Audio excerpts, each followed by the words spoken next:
Sizlar ishonasizlarmi, men do'stlashishga vaqtim yo'q. Ertalab turaman, uy ishlarini qilaman, o'z ishlarimni qilaman, o'zimga qarayman, shu bilan kech tushadi. Dugonalar bilan ko'rishishga, o'qishlarga, kurslarga borishga men masalan hech nimani ulgurmayman. Men даже juda ham ko'p holda qarindoshlar o'tirishlariga bormayman. Lutchi uyda o'tirib ishlarimni qila qol. Siz o'ylashingiz mumkin, u просто оправдание borgisi kelmagan sababli shunaqa deydi deb. Yo'q qizlar, rostdan ham meni vaqtim bo'lmaydi. Men просто agar dugonalarim bilan o'tirishni tanlasam, to meni pul olib keladigan narsam sekin pastga tushib qoladi.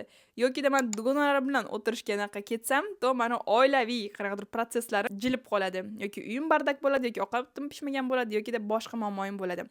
Xolos qizlar, meni bu yerda tushunayotgan odamlar bormikin? Ya'ni sizlarda ham imенно o'tirish, dugonalarga vaqtlar bormi, yo'qmi kommentariyaga yozinglar. Masalan, agar kimdirlar bilan uchrashishga borsam, to bu narsaga sразу bir haftadan oldin tayyorlanishim kerak bo'ladi. Ham planlarimga kelish kerak bo'ladi.